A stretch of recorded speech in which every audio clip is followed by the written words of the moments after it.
Y'all know the deal. Make sure you hit the thumbs up button. It's free, and YouTube really cares.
Got a special guest tonight, guys. You won't want to miss this one.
What is up, everybody? It is your boy, Pigskin Pete.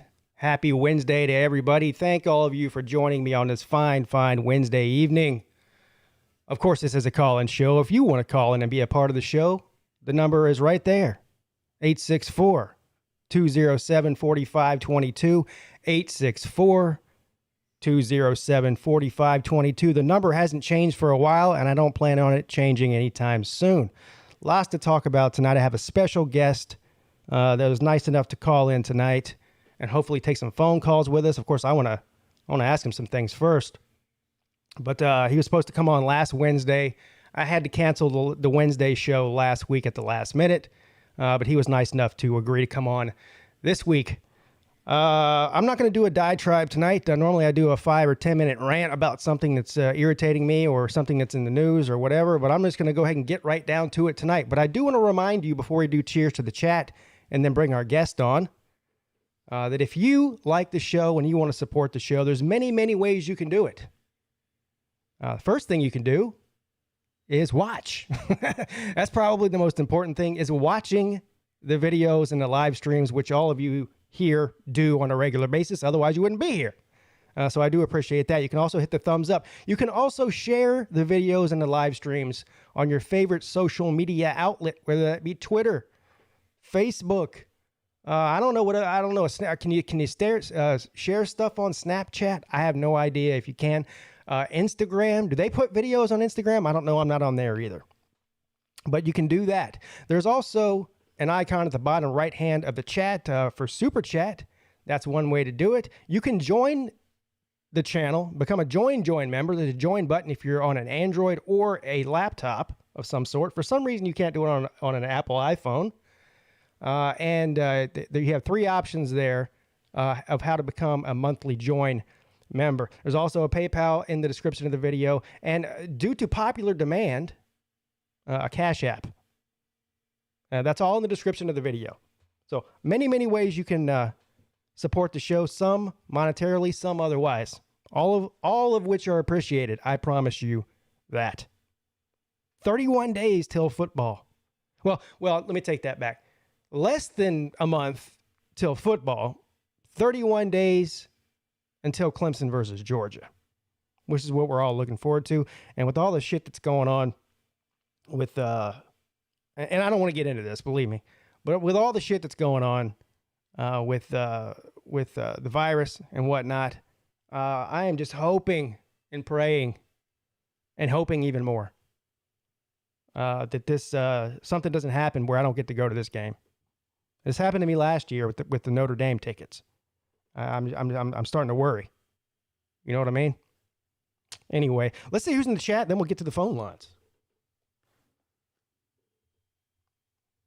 Jerome Shit Talking Pruitt, Luke Walker, Matt Dummett, Sports Fraud, Kevron Harris, Traveling Fools,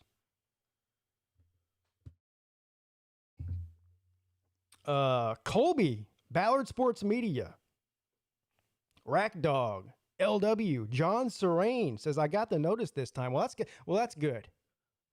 I'm glad that YouTube has finally decided to notify people when I have a live show. Of course, I do this live show every Wednesday and Friday night at 10 p.m. So if you don't get notifications, you can plan on seeing me at those times. Mark Blanton, what's up, man? Haven't seen you in a while. Bigfoot Life, Sooner Boy, Wilkie, AS. What does Kloop, sir? You just earned yourself a permanent timeout. Have fun with that, sir. Thank you for stopping by. Huffer Billy Paw. Joey Baker. Battle Angel. What's up, Battle Angel? Nate the Great's here. Christian Walker. Clint Eastwood. Dawg. JC. Goose Sports. Rhino 26. Noel Squad. I know Noel Squad's excited about the show that I have coming up with Dawg starting on September. What is it? What day is that, Dawg? Let's see. It's the Tuesday before the week 1. So I don't know. It might be September the 1st, or maybe might be August 31st. I don't know. I don't have my calendar pulled up, but I know he's looking forward to the ACC show with myself and Dawg. Nick is here. Michael Hogue, George, Dominic. I think that's Ray Finkel's creepy bedroom. Go Tigers 504 says yo. Wilkie, NFL preseason tomorrow. Yeah. With all due respect, Wilkie, literally nobody gives a shit about the NFL preseason, including your boy, Pigskin Pete.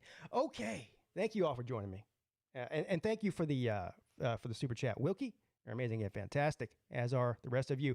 Let's get to the phone lines because that's why we're all here. Nobody is here to look at my ugly face or listen to me ramble on for 2 hours. What's up? You're on with Pete. Pete, it's Benji Norton. How are you? Benji Norton. This is my special guest for tonight. How are you doing, buddy? Good, man. AKA Chicken Shade. Chicken Shade. Is that your name on YouTube? Well, let's see. I don't think on YouTube. It is on Twitter. Okay. And, it's obviously a stab at my fond-feathered friends here in Columbia. So, so you live in Columbia? Yeah. Still? Yeah, I live I live in the heat of Gamecockdom. Yeah. Okay, so sure let me set this up for everybody, for those of you who don't know, because I don't believe I've ever seen you in the chat section of any of these live streams or videos. Do you participate in the chat in college football YouTube world? I have a couple of times. I've been following you and Lou for at least a couple of years. Sometimes I have to, when Lou starts talking trash about my Tigers, sometimes I have to just turn away. Uh-oh. But but no, not too often, but I listen to you guys a lot. So. Well, I appreciate that. So for those you don't know, Benji Norton here, you're going to have to fill me in because I don't really know either. But other than what you told me, through direct message on Twitter, you are a former, a morning drive radio host in Columbia. Is that right? Yeah. I'm actually still on radio here. I've actually been on radio 45 years. Wow. Yeah, I'm old. I'm just very immature, dude, for my age. You do not sound that old. I'm 40, and if you've been in radio for 45 years, that means, what age were you when you got into radio? Yeah, 17. Yeah. So I'm 62 now. You don't sound 62, but that's a good thing. Everybody says that, and I do voice work like all over the country for stuff, and they usually choose me to play the guy that's fresh out of college. So it's kind of interesting because that means, though, dude, when I'm 85, I'll sound 50. So, I got a longevity there. So you were what you told me was you were on the flagship Gamecock radio station for 9 years in Columbia. What station? I was on, station was that? 107.5 The Game. Okay. Is a station, and I did mornings there. I was the host of the show on the Gamecock flagship station, and I was the Clemson guy. So made for interesting radio for 9 years for sure. But I did that for 9 years with Tommy Moody, and Tommy's was a well-known baseball player at South Carolina and from the Columbia area, and then Bob Shields, who was the sports director at WLTX here. Bob sadly passed away a couple of years ago from cancer.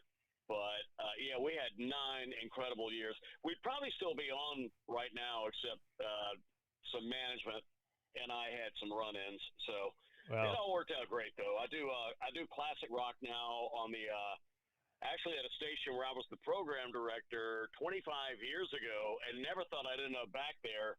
And here we are. So what was the time frame that you were on the Gamecock station? I'm glad you brought that up because I couldn't have been on at a worse time. Oh, no. Then left right before everything got good, man. So I was on there for the back-to-back. So I started in late 2007. So the back-to-back Gamecock baseball championships. We all remember the first go-around. They knocked us out of the tournament. I paid hell for that for months. And then, of course, Steve Spurrier was in his prime when I was on the air there before he left. So they beat us 5 years in a row while I was doing that show. And then in 2016 when I moved over to the Classic Hit Station there, we had just lost to Alabama that I guess January before. This is like August of 2016. So, yeah, in January, we lost, not by much. I think 47-40. Wasn't that the final score? Yeah, I think so. Yeah, so 47-40, and I think, and then right before we won the national championship, I ended up moving over to the Classic Rock Station. So, but dude, I used to have threats on my life. I mean, really serious stuff. People not kidding. I've been called every name in the book. But most Gamecock fans have been really, I mean, they're really actually pretty good people. I mean, they know that I was there.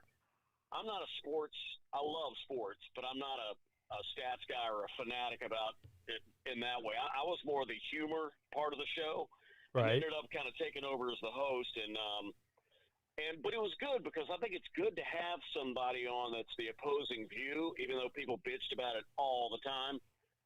But we had great ratings. I mean, we did well. So, but the Gamecock fans that knew at heart, because here's the weird part, Pete. I actually went to South Carolina. Oh, wow. Because they had a media arts department there. This is probably before you were born, but that was 77. And both my kids are graduates of Carolina too, but not once when I went to the games when I was at Carolina did I ever pull for the Gamecocks. I would sit, find tickets on the opposite side, or I'd sit right in the middle of the student section with my Clemson shirt on. So, that's my dad graduated from Clemson in '44, and I would have gone there, but they just didn't have a media arts department at the time. I have two brothers that went there. I have a brother that graduated in '70, who was also editor of. If you people remember annuals, like we used to have annuals, at school. Yeah. I don't even know if they do those anymore. They're probably downloaded to you now, but it was interesting because my brother was the editor of the Tiger there and Taps. So, and my aunt was the first, probably the first female professor in the state, and started the home ec department at Clemson in the late 50s. So wow. I have a huge background at Clemson. I just didn't happen to go there for that only reason. So, and one last thing, because now you got me going on this. I was supposed to be the host of the Tiger Tailgate Show in 2003. I was going to start. I went in for the interview, told them what I wanted to do. They were looking for. This is when Hudson and oh my gosh, the two guys that hosted the show that were on radio up in Greenville, because one of them did an unbelievable Strom Thurmond, but they were great. But anyway, they were looking for a host to come in after that. So I basically accept the job because now keep in mind, I'm not on the game yet. In fact, we don't even have the station, but we're carrying Gamecock football on our B106.7, which was the adult contemporary station. So I was selling Gamecock sports. In fact, I sold more Gamecock sports than anybody, to be honest with you. But when my boss found out, my boss, not the program director, that I had accepted that, he made me go back and unaccept the job because he said that it would be a bad look if I was selling Gamecock sports and doing the Tiger Tailgate Show at home games. Oh, wow. So dude, I cried after that. I mean, that was my lifelong dream, was to have some part of a Tiger Tailgate Show, because Jim Phillips is like my hero of all time. Right. So when you left, Jim Phillips to me is like amazing. When you left the radio station, you said around 2007. So that was Bowden's last season. No. That's when I started doing the show there. Yeah, and then till 2016. Yeah, I got you. Right. Are you up for taking some phone calls? And I see some people in the chat saying that the volume was low. I think I should have fixed it. Let me know if the volume's better now. It should be. Now, is it me that's bad? Because I don't know. I'm talking on my earbuds, but I don't know. Everything sounds good to me, but this is YouTube for you. It's always something. Yeah. if it gets low and it's weird, I can just call you back and just speak on the Yeah. the cell phone. So just let me know. All right. Well, I'll see what they say. But in the meantime, let's take some. We got a full line of phone calls here to take. People want to talk some football. Football season's right You around. know what, Pete? Yep. Pete, I don't even know why we're bothering because Joey Galloway said that we're losing to Georgia today. Oh, so yeah. It's over. So Right. don't even forget it. Yeah. It's a good thing I don't consult him before I place my bets. Otherwise, I'd probably be broke right now. Yeah, exactly. Right. All right. Let's see here. We got phone lines full. Let's see what we got here. What's up? You're on with Pete and Benji. Hey, what's up, Pete, Benji? It's Edward calling in. How you guys doing tonight? Edward, how you doing, man? I've heard you on the air before, man. Oh yes. Yeah, I do the lunch money show with Pete and Uncle Lou Monday nights, 10 o'clock. I trash talk there. I know. I love it. Oh yes. Great. Yeah. So I do have 2 questions for you and Pete. So I'll make it double, make it a duel. And the first one is if NCAA football started 4 mega conferences, would the ACC be best fit for Notre Dame? And my second question is why do you think the ACC does not want West Virginia? Why does the ACC not want West Virginia? I'll let you take that one first. Well, I mean, I didn't know they didn't want West Virginia. West Virginia's been a name I've been seeing, since this whole thing came up a couple of weeks ago. So I don't know anything about it. I mean, I think one of my best friends is a West Virginia grad, and I think they've really come along. They have good academics there too, and of course we know they can party. So, which counts. You got to put that somewhere in there. Yes. But anyway, the bottom line is, I wouldn't see a problem with WVU. I mean, they talk a lot lately in the last couple of weeks about streaming, and won't have as many streams, and that's why they'd rather have Notre Dame than Clemson in the SEC. Of course, this is all just chatter because we don't have as many streaming subs as somebody like a Notre Dame would, but. I mean, that SEC thing, but back to WVU. I'm sorry. No, go ahead. I don't see any problem. I think it'd be great. I mean, I think West Virginia is on the way up. So. Yeah. Well, the only reason why I asked that is because I was on YouTube and I saw a video. It was could Auburn and Alabama go to the SEC East? This guy was talking. He also mentioned saying, ACC doesn't want West Virginia. I think he said something about academics or something like that. I don't know if that's true. That's why I want to get it cleared up with you and Pete, see what you guys know. I mean, yeah, I think hey, I don't know a lot of people that went to West Virginia, but the ones that I do, and like I said, one of my very dearest friends is a West Virginia grad. He's a sharp shooter, so. I think their academics are pretty good. You got to start looking around and saying, okay, then who do we get? I was waiting for them to say Clemson and Florida State was going to the SEC, and I've been kind of going back and forth on that. But, I kind of think the more I think about it, the more time's going on, I'm thinking, okay, we don't have to be in the SEC. I mean, we get enough crap. I get that. I know that. Clemson sucks, and the ACC's terrible in football, except for Clemson, and that's not really true either. Right. Okay. Well, to answer your question from my end, George. That's a say. Look, no offense, Edward.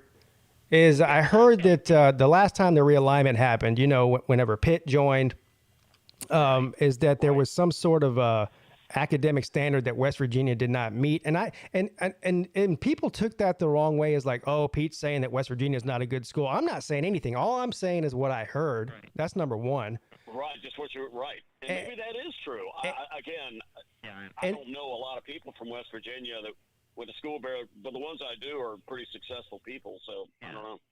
And the second part of this is that if you look at the Big Ten. right? This AAU thing. The reason that they only let certain schools in that are part of the AAU, that's an academic thing as well. Does that mean that some school that wants to join the Big Ten is not a good school because the Big Ten won't let them in there because they're not an AAU member? So it's probably some sort of semantics that I don't know about. Other than that, I can't tell you why. I think that as far as athletics are concerned, West Virginia should have been in the ACC a long time ago. They fit there geographically. They fit there as far as the sports are concerned.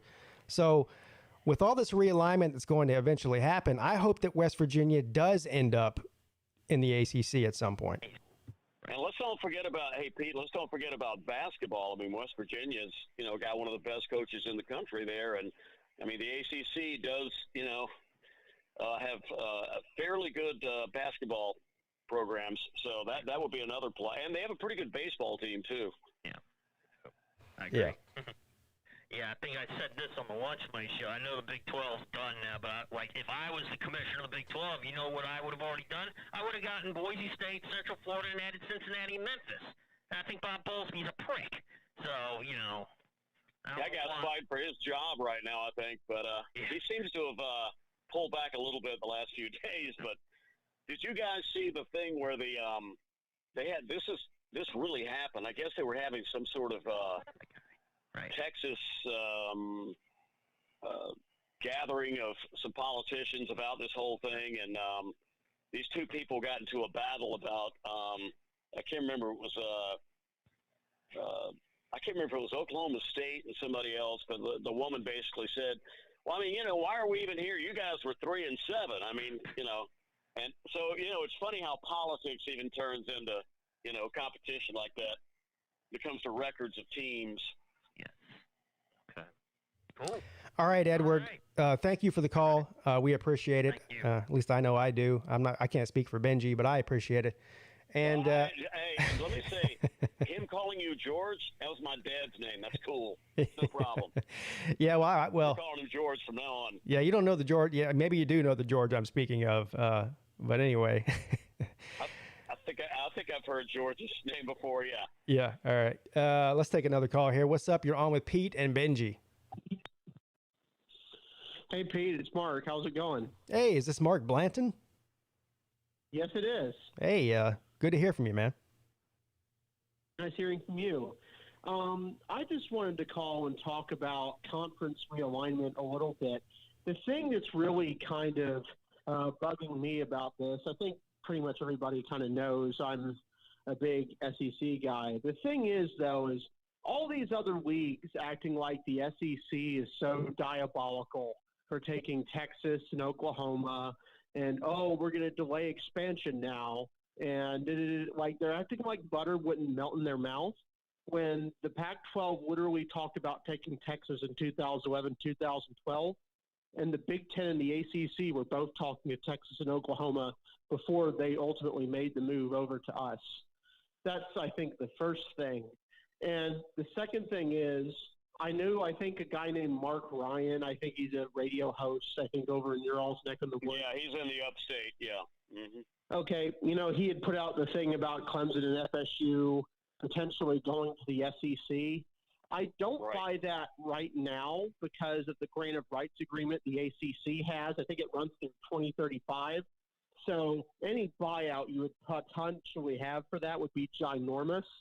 But I think he may be onto something if the NCAA blows to hell in the next 4 or 5 years and there's basically no governance structure outside of the conferences.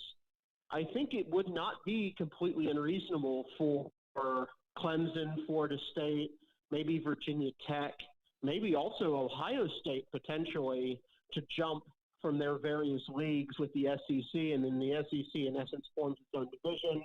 The Big Ten and the Pac-12 basically form their own division, and we kind of have an AFC, NFC set up.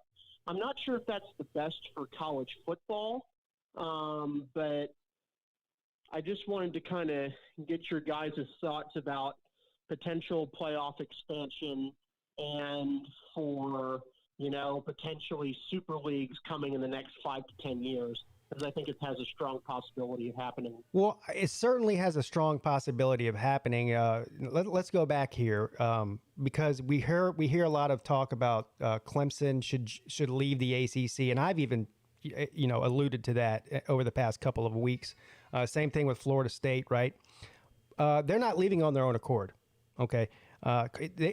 Like you said, with the contract going through 2035, I think it is, it would cost them a couple $100 million for them just to leave on their own accord. It would have to be a mutual agreement between conferences, like you mentioned, between the ACC and the Big Ten, or the ACC and the Big 12, or whatever, for that to happen. Otherwise, it's going to be just a merger. The only reason we're even seeing this possibility happen in the Big 12 is because their agreement's up in a few years, and they can quite possibly afford to pay the $40 million to get out of their deal with the Big 12 and jump to the SEC, and then the SEC might even cover some of that.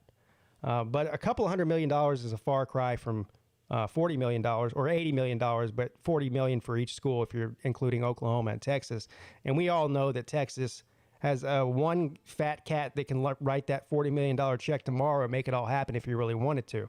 Clemson's not even in the top 20 of revenue generating schools. Clemson is a small school, 25,000 undergrads. When you look at schools like Texas and Ohio State and Michigan, they have more than double that. And there's just a lot more money generated by those schools. Mm-hmm. So, but I do see a possibility of some sort of merger between some of these conferences in the next couple of years, just to try to keep up with the SEC.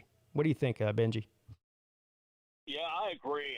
And again, I wouldn't complain if Clemson went to the SECs. It's all I've ever heard, and I know you have too, Pete, and everybody else. As a Clemson fan, is that the SEC is just by the time Carolina gets to Clemson, they're so worn out from playing SEC teams. But if you want to get right down to the bottom line, Clemson could compete, probably beat consistently at least half the teams in either one of those divisions to me, on every day, every week. And then, of course, but the cream of the crop there is pretty phenomenal. Yeah. Mm-hmm. Yeah, no. Totally. Pete, and another thing I'd heard about, guys, by the way, you were talking about that grant of rights. Somebody told me there's some kind of loophole with that. I don't know what it is. I'm no attorney, but it's some kind of loophole that would allow. It's somebody I heard say the other day, you can get out of anything if you want to get out of it bad enough. Without paying that exorbitant amount of money, because, Pete, you're right. I mean, Clemson, and I'm sure Clemson could come up with the money somehow, but not their forte normally. No, that's it. Yeah, and all that legal stuff, that's way above my pay grade. You know what I mean? Yeah, so what they're talking about there, guys, is essentially this is what happens. This is in the Big 12 contracts, where basically if I think 4 members are essentially leaving the conference, the contracts in their entirety can be voided, because basically I don't think you have enough teams at that point to make a valid conference under NCAA rules. If you only have 6 teams, that just, I think, is not sufficient size for a conference. So you can void the entire contracts. This is why the other 8 teams in the Big 12 have to stick together so much if they actually want their payout, because if the Big 10 peels away Kansas, all that's ever needed is maybe one other defector from some other league, and then suddenly they go from getting about $30 million apiece if you're one of the other 8 schools to basically getting nil, because Texas and OU can just walk away for free. So that's the ultimate walk-away clause. I think the SEC contracts don't actually have, buyouts, but teams have never really left the SEC absent Georgia Tech or Sewanee or Tulane, just because they wanted to prioritize academic mission, etc. Okay, that makes sense. I think I actually did hear something about what you're saying there, but then you start thinking, okay, just for grins, other than Clemson, I mean, they keep bringing up Florida State. I know they're getting better, but man, they have really dropped to the bottom. And they got a lot of work to do. Of course, Texas is almost like the rich daddy that it has the kid, and the kid never wins anything, but he always gets a trophy, and then dad buys him a new car because, you know, they have so much money. And Texas is not very good. I mean, they may end up being that way. Nope. And they may end up being that way. And, you know, and they're going to the SEC, and I guess that will make a difference. But, you know, Texas is a brand all its own anyway. But completely agreed, guys. Yeah. I mean, the same thing could be said also for Virginia Tech and to a lesser extent Miami, which are really those are the four schools that the SEC might want to take from the ACC because of just the history of those two. Virginia Tech with Frank Beamer, obviously, and then Miami with their two dynasties under really Jimmy Johnson and Coker and you guys get my point. But yeah, the thing is with Texas is they just have such a large alumni base, market cap, like they just have so much cash that. And the thing is to the extent that our other teams in our league beat up on them, I'm sure we will be flashing horns down in the SEC sooner rather than later. Oh, I can't wait to see that. yeah, absolutely. Yeah. Hey, thank you, Mark. Thank you, Mark, for the call. I got to move on from you, but thank you for the call. I appreciate it. Great call there. What's up? You're on with Pete and Benji. Mr. PigskinPeete, I am calling to ask you what are your thoughts on my top 25 that I've created. I can hardly hear you, and if I can hardly hear you, that probably means that nobody else can hear you either. Okay. Can you speak up a little bit, or can you hear me now? No, I mean a little bit better. Okay, so can you hear me now better? I mean, it sounds like you're at the bottom of a well, so I'm gonna have to let you go. No offense, and I feel he might be at the bottom of a well. You're gonna feel bad if he really is. I feel bad because he was on hold for 20 minutes, but if I can't hear you, then there's no way that anybody on YouTube can hear you. So it is what it is. What's up? You're on with Pete and Benji. Hey, Pete and Benji. This is Edward. Excuse me, Big Ed. Oh, yes. Louisiana. Yeah, you might want to distinguish between Edward and Big Ed. There's a big difference between the two of you. There is. My name's actually Edward, so that's all it is. What's up? I was going to continue on that conversation involving, I guess, it would be SEC expansion with Texas and OU coming along. I seriously doubt it's going to be after. I don't think we'll have to wait as long as 2025 because that's just the way things are moving right now. It's just not going to happen. I see either the Big 12 dissolving and them be able to walk away from their contract scot-free because they will not be able to be bound to an existing conference. I see that happening very soon. My next question is, how do you think brands such as Texas and OU are going to fare here in the SEC playing on the field? Well, to answer the first part of your question, I agree with you. I don't think it's going to take till 2025 for this move to happen. Some people think it's going to happen next year. I mean, that's a lot. A lot would have to happen for that to come to fruition. But I would say my best guess is probably 2023 would be the earliest that you'd see the jump made. And the second part of your question is, how would OU and Texas fare in the SEC? Well, Texas isn't faring well at the current moment in the Big 12, so I don't really know if there's going to be much of a difference as far as their winning in the SEC as it is in the Big 12. But Oklahoma, on the other hand, I think will do just fine. Sure. And maybe, I don't know. I agree. Yeah. And we'll see. You know, look, Steve Sarkisian took over the job. He might recruit well. They've been recruiting well, but he might recruit even better, and he might bring some fire to that team. And who knows? Within 2 or 3 years, maybe Texas is a top 10, top 8 team in the country year in, year out, or maybe even better. Who knows? You know, look, nobody thought that Clemson was going to be any good in 2008, right? So all it takes is the right coach and the right athletic director to get in there and turn things around. So we don't know what that's going to look like. But this idea that Oklahoma is just going to get ran over and road graded because they're in the SEC is completely ridiculous. Oklahoma is one of the top 5 programs in America. Absolutely. Yeah, I totally agree. And go ahead. I think Texas is going to get run over a good bit in the beginning. But, well, like you said, if it starts next year, but if it starts 3 or 4 years from now, I think, Texas is going to have a chance to recruit with the we're going to the SEC thing, which will probably help them. So, yeah, I think from Oklahoma's perspective, they're playing the long game in the sense that they had an easy ride to the playoffs with the standard Big 12 conference, right? And they had the chance to beat everybody in their schedule and then go to the playoff. But them expecting that the playoff will expand to 12 teams or more in the future, they're just choosing to hop over to get more marquee games in the SEC for their fan base and make a whole lot more money.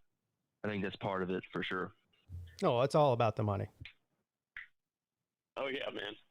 Well, that's why they'd want Miami, for one reason, Pete, is because of the number of people that they can attract, just from population down in Miami. And so that's a great market for them. So, absolutely.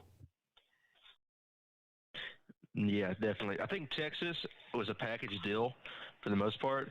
Oklahoma may be having to convince them, but I honestly don't see them being successful at all in the SEC, and that's especially if they ended up keeping the West as it is, just adding them to and moving Missouri or doing whatever they end up doing there.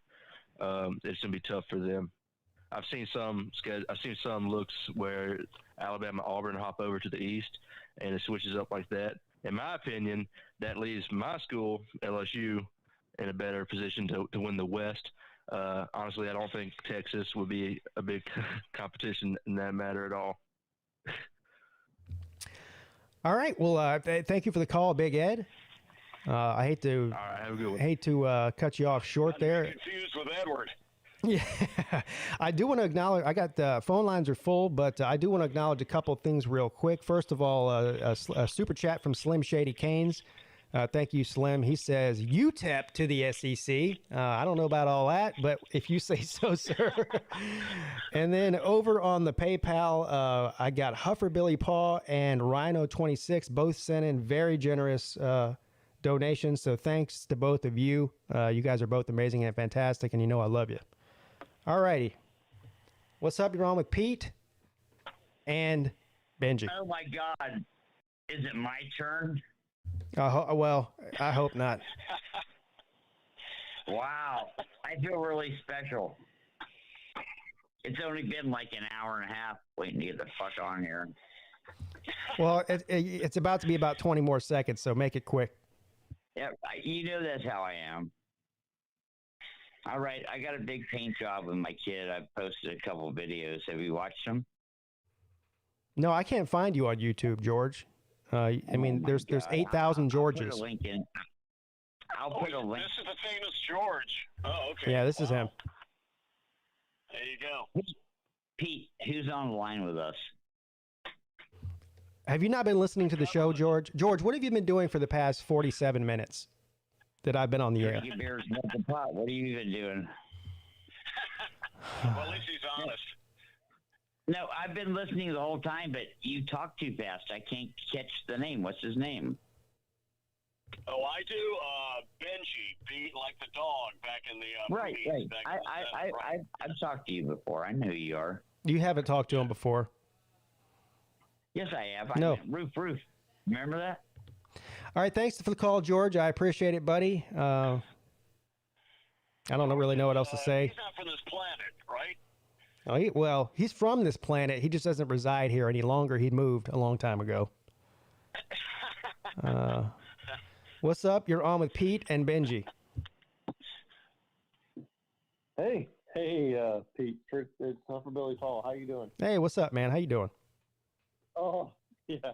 Hey, Benji, thank you for being here. That's good. It's good to hear your voice and have you on. It's awesome, man. I appreciate it, man. Thank you. Yep. And so Pete, I tell you, people don't realize, and this is for those people who are not Clemson people. We talk about Clemson football, but people don't know Clemson culture. So Stump House Tunnel, Pete, you know Stump House Tunnel, right? I don't know. What is that? So now I might have gotten you because here's the thing: I grew up in South Carolina. I grew up in the area, right? Right. I went to Clemson. So. But I'm not sure I understood what you said. Say it again. Stump House Tunnel. Okay. Stump House Tunnel. Yeah. So they tried to build a railroad during the Civil War, and they tried to cut through a mountain to get the railroad through to supply the troops in Tennessee. And they didn't get through it. The war ended before they got halfway through, and they didn't get all the way through, and everything stopped. Clemson was using Stump House Tunnel to age their blue cheese in the dairy group in the farm. I was going to ask you if it had something to do with the blue cheese, yeah. Because I'd always heard it was a cave, cave type thing. Cave. So I guess, yeah. Yes. Okay. There you go. Yes. So anyway, I saw somebody say blue cheese earlier, and I smiled, and I thought, my God, I had to bring that up when I get on here.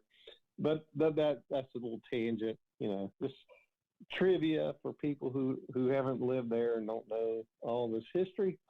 Clemson supposedly, by the way, the blue cheese from that is like some of the best in the country. That's what they say. I'm not a blue cheese guy. It is. No, it is. And I used to hate blue cheese, by the way. When I was going to school, I was like, who the hell eat stinky tennis shoes? That's what I thought of. So I love it now. Do they put that blue? Do they put that blue cheese on the taters? Is that why? They do. You could put it. Oh, that's what they used to call me, by the way, on the air. Any Gamecock would call it, "What's up, tater?" And I'm like, like it's bothering me. I'm like, I'm honored. Yep. Yeah. No, they put it on the taters for sure. That and cream cheese between the two. But anyway, my taste buds grew up. I finally got mature taste buds, and I like blue cheese now. I can enjoy it. But that being said, so this is something that's been bugging me, and I to this day I don't. I wish that people be intellectually honest on this. But Kirby Smart, and he's okay. I mean, I'm not saying he's a horrible coach. Anybody thinks I'm saying that, please don't spin that. But he has weaknesses, just like Dabo has weaknesses. Okay, I can tell you his too. But Kirby doesn't develop players. He hasn't. Well, he will. I think he'll get there. But to date, he has not been one of the coaches that can develop players. He can recruit, and he can get the team ready to play the game. But when the game's going on, he makes horrible coaching decisions, and he can't develop players. Yeah, I mean, everybody has always said that given Georgia's roster and all the recruiting they do, that they should be in the Final Four every year without even a question, and then vying for the national championship, which they did a few years ago. But yeah, man, you're right about that. And I'm not sitting around bragging about us winning that game coming up here because I'm nervous as crap about that game. No, I don't think it's a give me. For any of them. Oh, no, not at all. They all think Georgia's going to win hands down. And I'm like, y'all have no idea. Oh, no. Nobody does. And, to say that is foolish. I don't know if I completely agree with the Kirby Smart doesn't develop players. I think in particular he doesn't develop quarterbacks. But especially on the defensive side of the football, he's putting a lot of guys in the NFL. So, he's transferring. He's transfer portal guy. Why are you taking transfer portal people? You've got 5 stars you've recruited for 4 years. Why do you need a transfer portal to be a starter? I mean, to me, it blows my mind. That part is what I'm talking about, too. Well, that makes no sense to me. If you use that logic, then that means that Ohio State can't develop players, right? Because they took Justin Fields as a transfer. The LSU can't develop players because they took Joe Burrow as a transfer. I mean, I think the vast majority they took 1 or 2. They didn't win the transfer portal, diamond ring. Georgia did. Between Georgia and Oklahoma, I don't know what their team would be if they didn't have transfer portal people. It's one players here and there. Jesus almighty. At this point, though, I understand where you're coming from. And believe me, this is a big debate between Clemson fans like us, right? I think that Dabo Swinney should utilize the transfer portal to some degree. Now, I'm not saying that he should go out there and build a team through the transfer portal. That's ridiculous. But he'll never do that. No, he'll never do that. And I understand his reasoning behind it too. And here's the other thing. Dabo Swinney has said that he's open to taking transfers. He just hasn't had to. That's his words, not mine. Now, I think Pete, Dabo has weaknesses, and this is one of them. He's stubborn as hell. So. Oh yeah, And look, who am I to tell Dabo Swinney he doesn't know what he's doing? Clearly, he knows what he's doing better than 99.9% of the head coaches in the country. I mean, the guy's he's either the best or the second best. I mean, well, you can't say he's better than Saban, but Saban's been around longer. But there's nobody I would rather have as my head coach than Dabo Swinney. I can promise you that. But I'm with you. I do believe that he will eventually use the transfer portal in some way. It's just a matter of time. Yeah. I mean, I admire the reason he doesn't do it, but at some point, you're right, Pete. He may just have to do it. But you were talking about some pretty big blue chippers there in the transfer portal, Fields and then Joe Burrow. Something's going on with Joe Burrow. I don't know. He's not having a good fall practice or something. They're real worried about him. I don't know what's going on with that. Yeah, I don't know anything about. Yeah, I don't know about that. But after the injury, I don't want to hold up the line. All right, buddy. I don't want to hold up the line. People are coming in. Y'all do your thing. I appreciate you. I just wanted to make that. Thanks, man. No, I appreciate you. Guys. Nice talking to you. All right, Huffer Billy Paul there, coming through. The transfer portal debate between Clemson fans is never ending, and I somehow am always on the wrong side of that debate whenever I talk to my buddies about it, but it is what it is. Hey, we got another good caller here. What's up? You're on with Pete and Benji. Pete, sir, how are you? I'm amazing and fantastic. How you doing, Slim? I was great until that corn dog called in, and he's done kind of hit one of my buttons. I see that. Why is it we constantly hear out of these SEC fans that everybody has an easy road to the playoffs except for an SEC team? What fantasy land are they living in?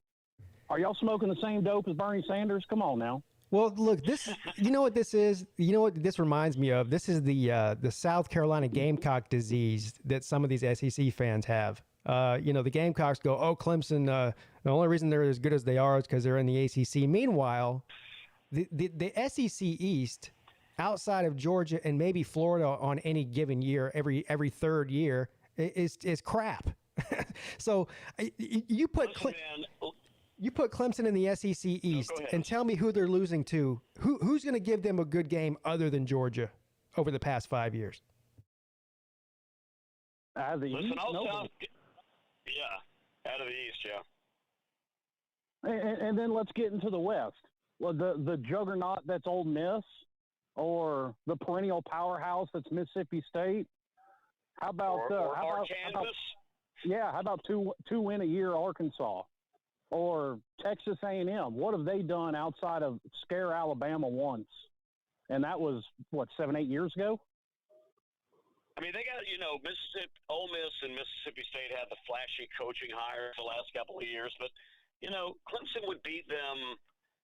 This is me I'm just talking trash, but I mean, Clemson would beat them at least 7 out of 10 times, I think. Either one of them. Well, and I hear that a lot, especially about Ole Miss with the flashy coaching hire. But I've asked this question of several people, and I've yet to get a satisfactory answer. Who the hell actually thinks Lane Kiffin is a good head coach? Great offensive coordinator, yes. But who in the right mind is going to pick him to be a head coach? Where has he succeeded anywhere as a head coach? Yeah, I understand. I understand that mentality. I also think that Lane Kiffin, though, I'll give him a little bit of benefit of the doubt here. He was really immature. I think he got his first head coaching job way too soon. And I don't think he's the same guy now that he was back then. And only time will tell. No, I mean, he doesn't even act the same to me. I mean, you're right, Pete. That's a really good point. I mean, he seems to have grown up a good bit. He's lost a bunch of weight in the off season. He was getting kind of, burly, and he's thinned down to nothing now. It's weird. Well, I mean, yeah, he's matured since he was the head coach of the Raiders, but, I mean, that's not saying a whole lot. I'm not going to disagree with you on that one. Yeah, but it's funny. It's funny you say that because I haven't sat down and done this, but if you were going to rank the SEC head coaches in 2021, where would Lane Kiffin fall as far as in that hierarchy? I don't know if he's got enough of a body. You mean within the SEC? Because he doesn't have enough of a body of work yet to me. But right, you're right. If you were looking at overall, that's a really good question. I mean probably. Go ahead. I'm sorry. Top 50%, you think? I'd put him probably. I'd probably put him right in the middle. Right in the middle. Yeah. Yeah, right there. Well, if you just strictly look at his record as a head coach, he's on Willie Taggart level. Whoa. He doesn't have a winning record anywhere as a head coach. Yeah. You see, you're. Boy, if you talk about a slam, whenever you say anybody's a Willie Taggart anything, that's, wow. That's not a compliment. No. Well, and I'm not, like I said, I'm not taking anything away from him as an OC. He's probably the best offensive mind in college football right now, without a doubt.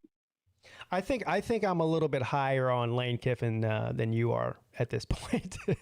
I mean, Willie Taggart. I do think he's right that offensively the guy's a genius.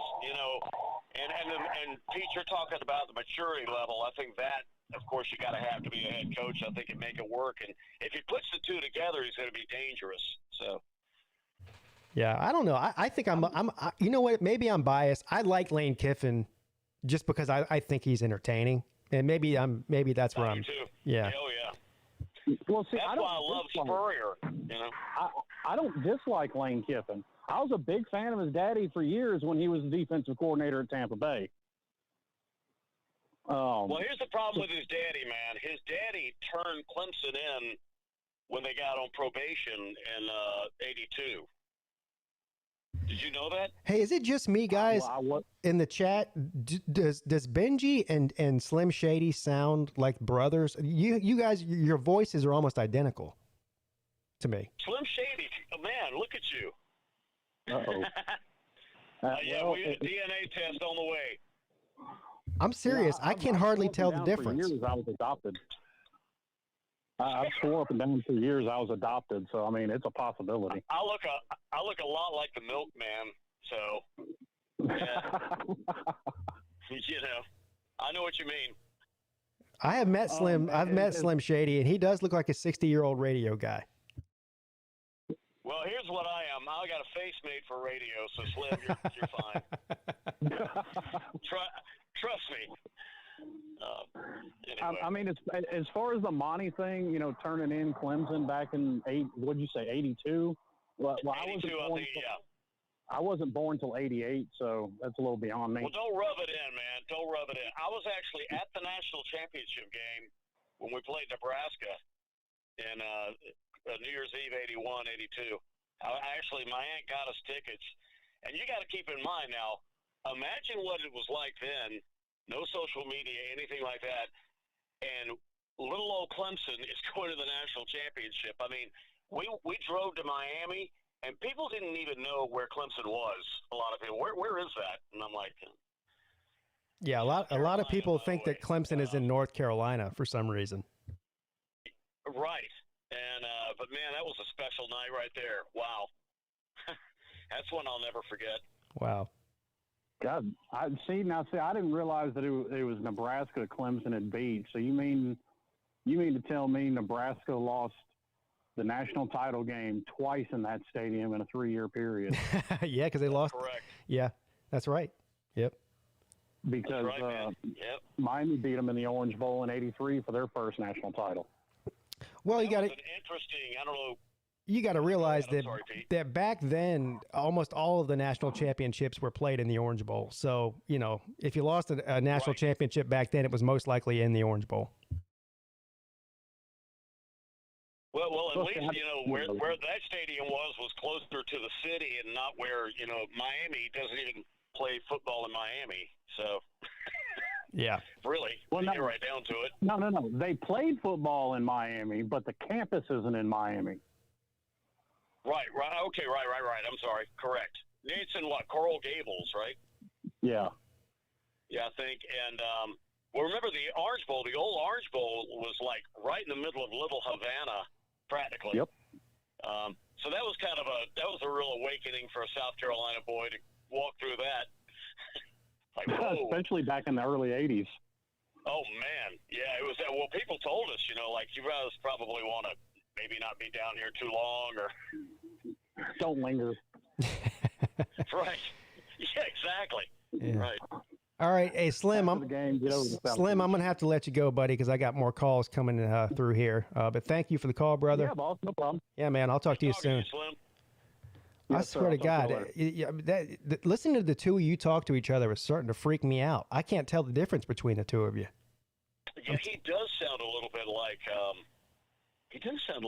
me. Yeah, it's kind of weird. He sounds a lot like you. That was not planned. No. Yeah, planned. I thought that as soon as I picked up the phone, because until you came on the show tonight, I'd never heard your voice before. And when you came on, I was thinking, man, is this Slim? Because I talk to him all the time, you know. Anyway, thank you. I'll email you one of my commercials later, and you'll say, that doesn't even sound like you. Thank you, Christian Walker, for the super chat. Says, what's up, Pete and Benji? Most excited, Tiger, you guys are looking forward to seeing this season.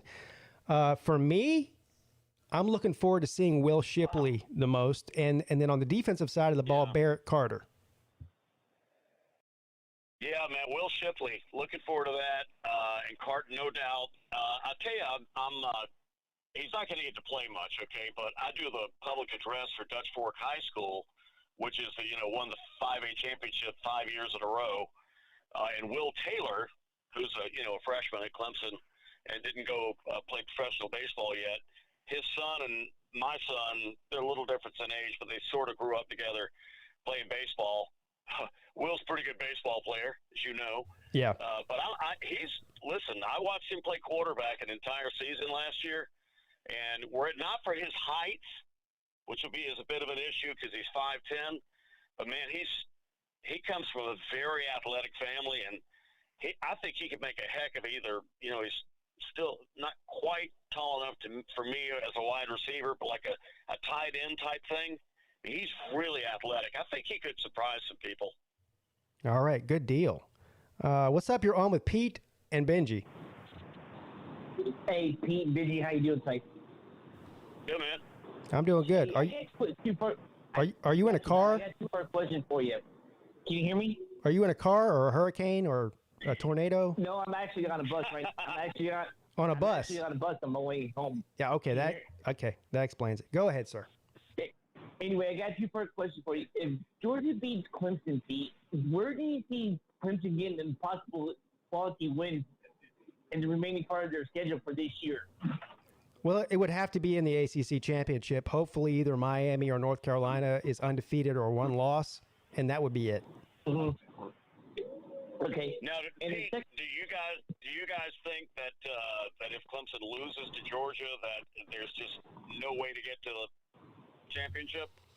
No, but I think it depends totally on Miami or North Carolina or whoever comes out of the Coastal Division. They need to be ranked. They probably need to be ranked in the top 15, really. And of course,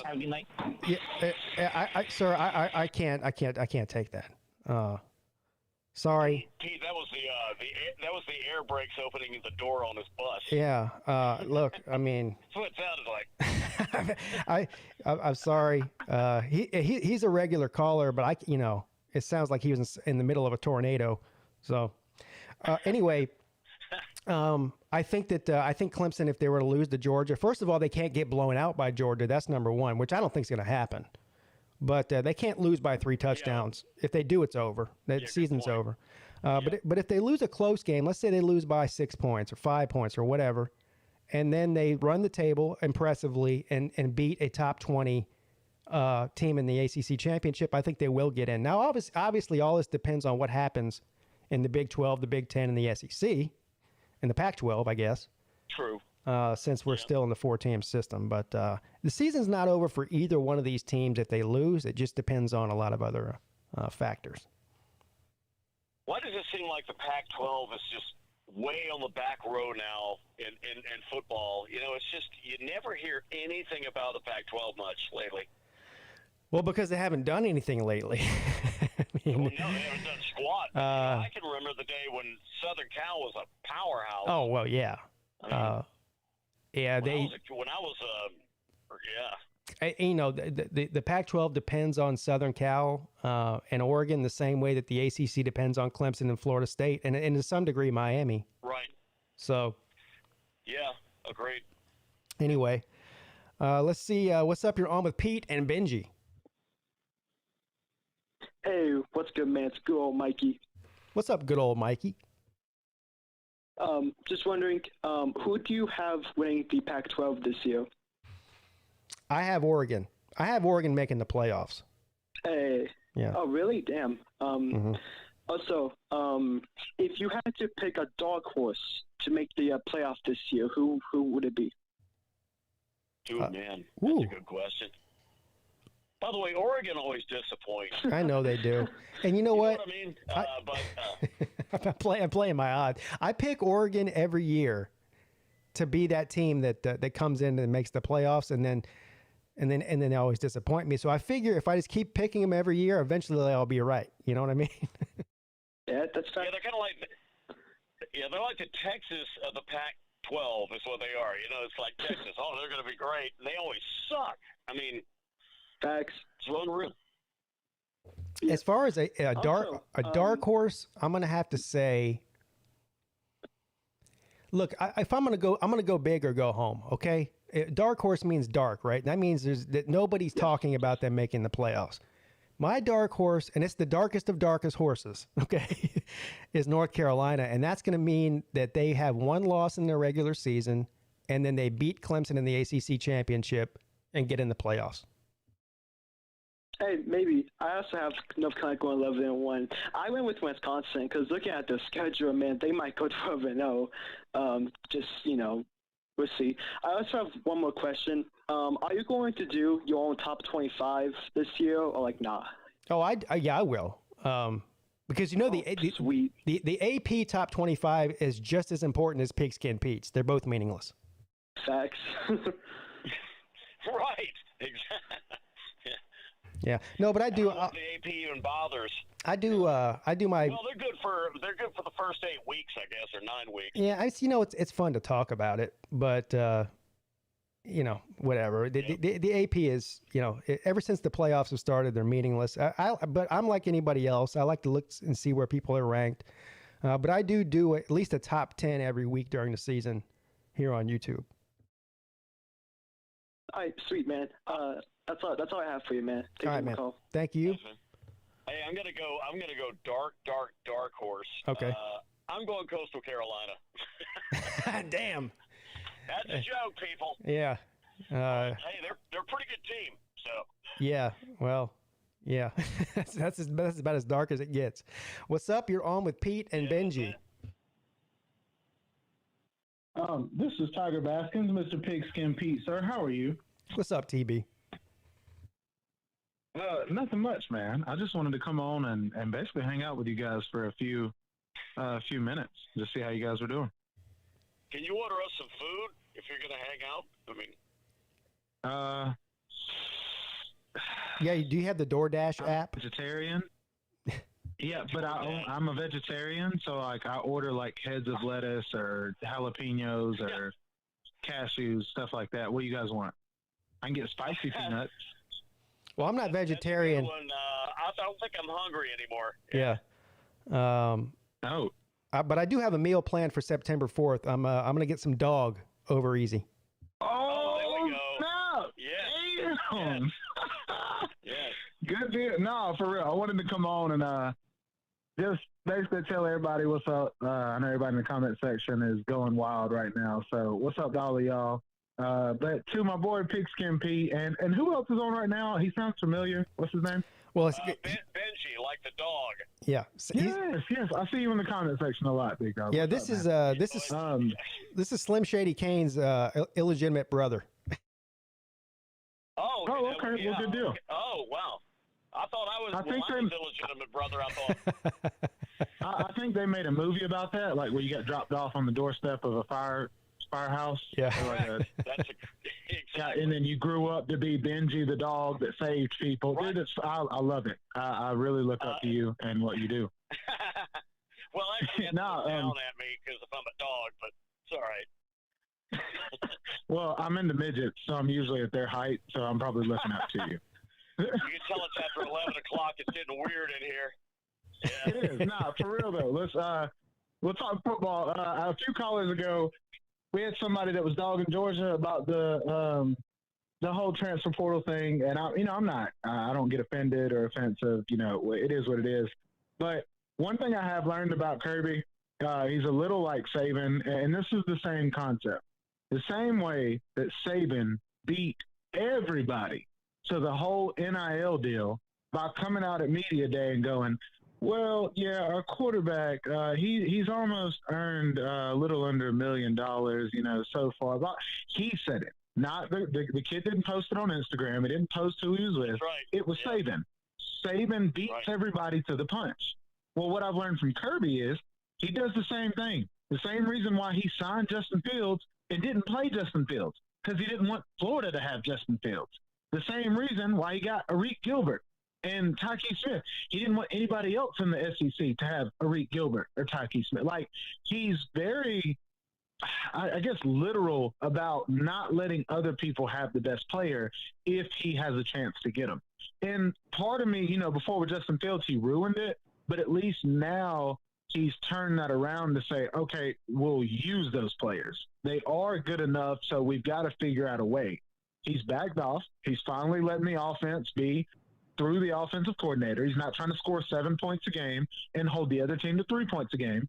He's actually trying to score 40 or 50 points a game. So, I think Kirby is growing up. I have to remind myself he's only in his 5th year of being a head coach when everybody else is in their, 20th, 30th, 40th year. Everybody else is old as a head coach. Kirby's the baby. So he's going to make those mistakes that they all made back in the 1970s when we were all 4 years old playing with Legos. So, everybody wants to dog Kirby, but at the end of the day, Pete said it best. He does develop players. I mean, he just sent the most players ever sent by the University of Georgia to the draft last year, and last year wasn't even our best year that he's been there. So, on top of that, though, Benji, who is your favorite team? Well, my favorite team's Clemson. He's a Tater man. Oh, okay, good. So I'll talk to both of you guys about this. For me, I've heard from by the way, there is no second place. It's just Clemson. Amen to that. No, that's cool. No, I get you. No, and that's how it's supposed to be. That's good. Means you're a true fan, Benji. But I guess what my question to you guys is, I've heard a lot of this from, all the sports guys on YouTube, all the ESPN guys, and I know Clemson people keep up with Clemson more than the rest of us. What is y'all's opinion? Like, what have you heard on two things? Of course, the secondary, I'm sure you've heard a lot of questions about that, but the secondary and also the running back position. Because I know it's ETN left, and he's, dude's nice. Dude's a really good running back. But who is going to be filling his gap? Do you know? Yes. And also, how does the secondary look with, having a few guys leave to the draft and then also having a guy leave to the transfer portal? What does that look like? Well, let's start with the running back position first, because this is the main thing I hear from people outside of Clemson is that, the best running back in the history of Clemson is gone. What are they going to do? Well, look, you have to realize where Clemson fans have been listening to the same shit for 10 years, okay? First it was Andre Ellington.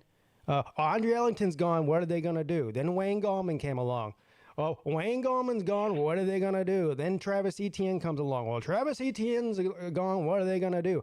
Look, we've got 3 guys that could start for anybody in the country right now. Lynn J. Dixon, Will Shipley, and the freshman that's coming in that I'm really excited about, Maffa.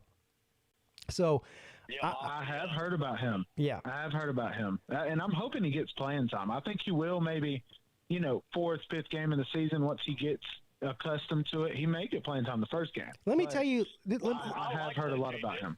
I like Lynn J. Dixon a lot. He's had his moments of brilliance, really. I mean, he's got it in him to be a great player. And I don't know. I think he's going to have a banner year myself. I agree. Okay.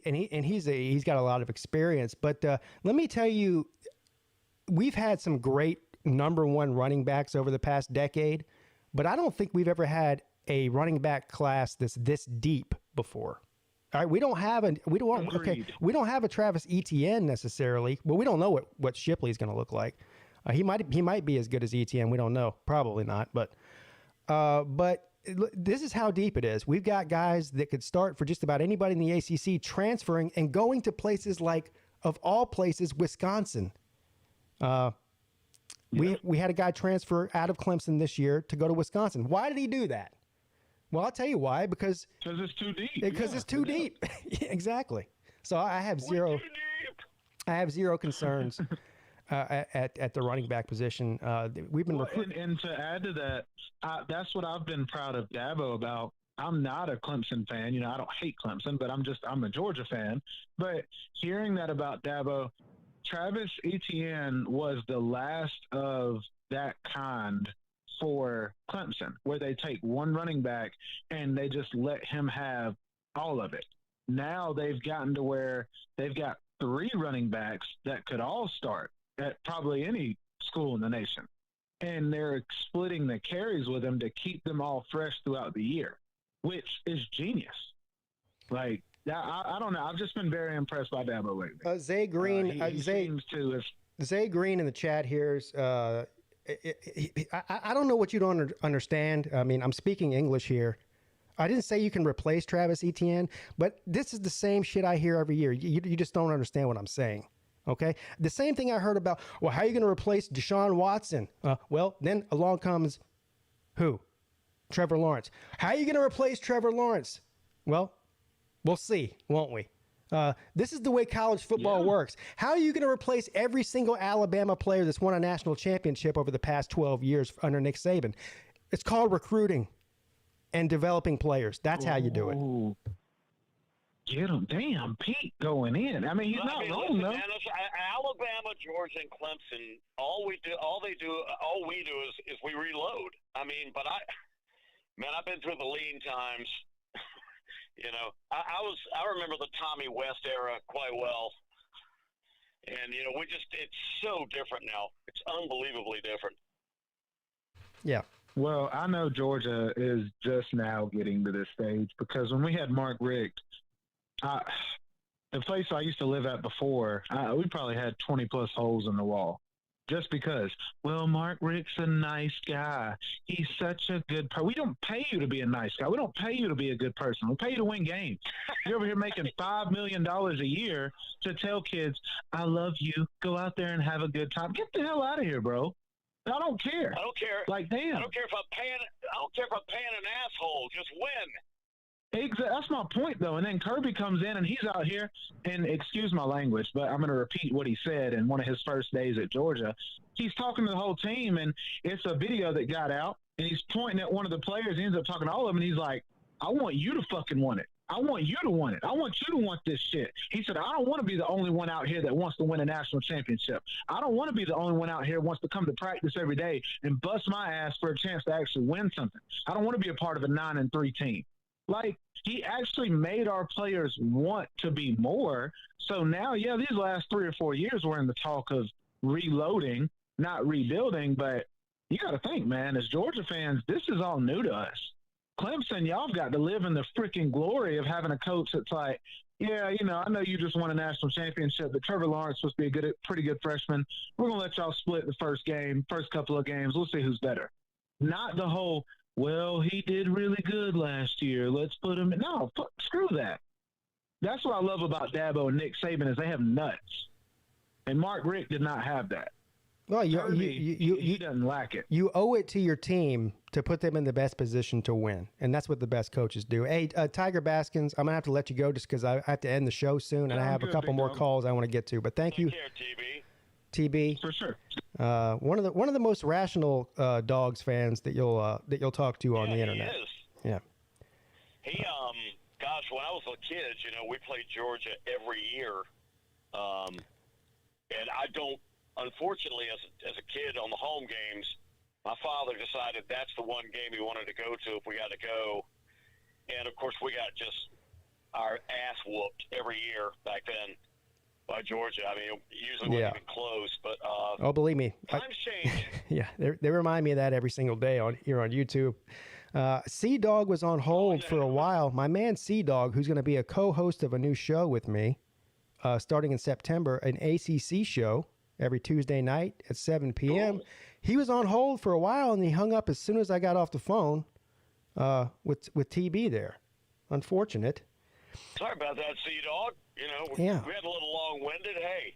C-Dog is C-Dog is a Georgia Tech fan. And oh, wow. Yeah. They have those? Yeah. Yeah. Wow. They do, and he's good people. But anyway, here's what I'm going to do. I'm going to take one more phone call, and then I'm going to shut the phone lines down. But so anybody else who's on hold, you might want to go ahead and hang up because I'm just taking one more call. But this would be a good one to end the show with, Benji. One of my favorite people that calls in. What is up? You're on with Pete and Benji. What's up, people? It's Nate the Great. How are you doing, sir? Nate the Great. Oh, Nate's a great. Oh, man. Everything's good.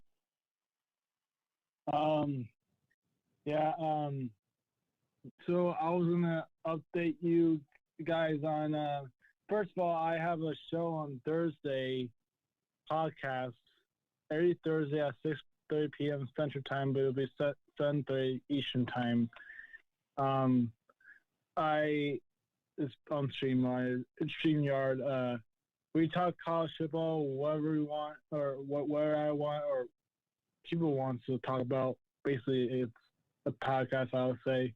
Not popular, but going to be there. But just want to update you on that real quick. But What's the name of your podcast?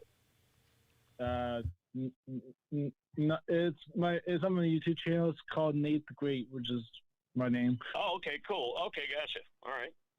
I wanted to talk about strip clubs, but we can skip that for now. I was actually on a strip club in the GTA. Not strip clubs, but yeah. Nate, this is the Wednesday night live call-in show. This is a football show. If you want to talk about strip clubs, you can call the Lunch Money Show on Monday night with me and Uncle Lou. No. He can talk about it now. I mean, go for it, dude. No, I'm kidding. I don't want to get too much into detail, but let's just say I touched some boobies there. Nate, don't do that. You might end up getting dragged out by your ankles by a bouncer if you touch the booby. You're not allowed to touch. You might get more than COVID with that, brother. Why do they have juice in them? God, you're a trip, man. All right, Nate. Love you, Nate. I don't know what else to say about that. Thank you for calling in, Nate. All right, that's gonna. Nothing needs to be said. That is going to end the call-in portion of the show. I definitely want to give a special thank you to Benji for coming on tonight. This was great, Benji. I really appreciate you taking the time. Anytime, Pete. Yeah, man. You know what we need to do? I definitely need to have you back on maybe either right before the Georgia and Clemson game or maybe right after. Okay, sure. Whatever. Yeah, because the things will heat up. Well, let's do it before. We'll do it the week before or something, because at that time the trash talking on YouTube will be at an all-time high, and it should. Yeah, man, let's Yeah, do it. it should be a great time. But is there anything? Well, I know you're on the radio, but is there anything you want to plug? I mean, I don't even know. Do you do anything on YouTube or? No, I haven't done YouTube. I'm thinking about it though. But my radio job takes a lot of my time. I sell as well, so I sell during the day and then do the show in the afternoon. So it's pretty busy. But yeah, it's Fox 102.3. You can get it on TuneIn Radio or iHeartRadio. And I do afternoons. We play classic rock. We play the Stones. Play the Foo Fighters. The Police. Zeppelin. Basically every damn good song that's ever been made. We need to. Do you know who Scott Kerr is here on YouTube? Yeah, I know who Scott is. Sure. Yeah, man. We need to get you guys together. I mean, you guys are about the same age, I think. You're both lifelong radio guys. Kind of radio voice. Yeah. Both lifelong radio guys. Need to get you guys together. I bet you guys have some stories to tell. Oh man, yeah, let's do it. I'd love to. That'd be fun. Absolutely. Cool. All right, man. Well, Benji, I really appreciate you coming on, brother. And I'll get. I enjoyed it. You guys do a great job, and just keep going for the top of the ring, man, because you're picking up subscribers. So just keep it going. All right, man. Thank you so much. I appreciate it. I'll get in touch with you, buddy. Okay. Okay. Take care, Pete. All righty. Here you guys have it. Benji Norton. I thought that was fun. I'm not kidding, though. Does he not sound exactly like Slim Shady Canes? When I first picked up the call, I thought that Slim Shady Canes was trolling me, and that it was him pretending to be Benji. And then when they both got on the phone together, it was like the Twilight Zone. They sound identical to me. Anyway. I shut the phone lines down. Look, it's been a great show tonight, guys. I can't thank everybody enough. Thank you to all the people that sent in super chats. Had some very, very generous people send in some PayPal donations to the show to support the show.